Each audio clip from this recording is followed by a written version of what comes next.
Hey everyone, I am TheFreak and this is my first ever video review. Today we are going to be covering the Cheetahmen 2, considered by many to be one of the worst NES games ever unproduced, and is not to be confused with the Cheetah Girls, Chester Cheetah, or Cheez-Its.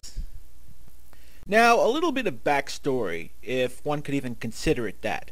The Cheetahmen, that is, the original Cheetahmen, was part of an unlicensed NES game released by Active Enterprises called Action 52. And despite using the same type of ROM trickery that you see in those Taiwanese carts that have like 50 versions of Super Mario Bros. And Puyon on them, this one sucked. And to say that the Cheetahmen, that is, the original Cheetahmen, is the best game of the 52 selectable games on the cart, is not saying too much.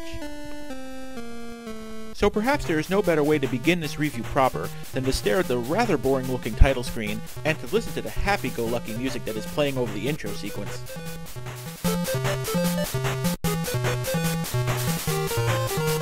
Ladies and gentlemen, I give you Carl! Or maybe not. But the real delirium doesn't begin until I start playing the game. Just look at the way this guy jumps. I mean, it's like he's not even trying. He's like, am I doing this right? Do I use both legs? Even the animations are only half finished. Look at this. He's shooting arrows out of his neck. That takes quite a skill to do without bleeding out of every orifice of your body. But perhaps the very worst thing about this game, this Cheetahmen 2 game, is the very poor hit detection. The normal length it'll probably take you to lose a life is maybe about 20 seconds, and that is no exaggeration. This game is difficult, and it's difficult not because of challenge factor, but because of all the cheap hits you take, and because you can't jump, it's even more difficult. Oh, and did I mention that the buttons are reversed? B makes you, jump.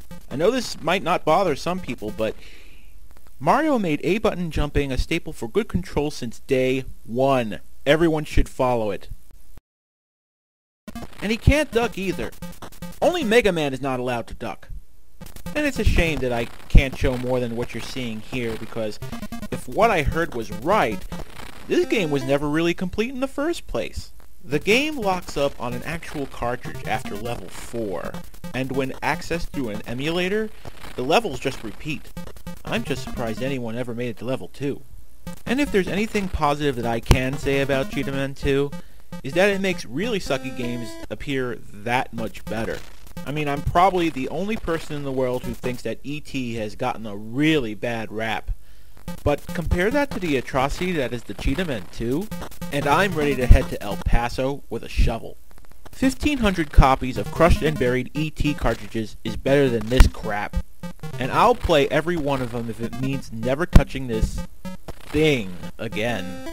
And so there you have it, my first review, as cheap and inefficient as it can possibly be.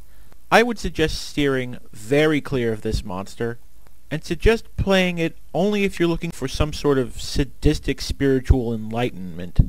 Sometimes, in order to reach heaven, you have to go through hell. Or some philosophical crap like that. I don't know. And now I leave you with a montage. Good night.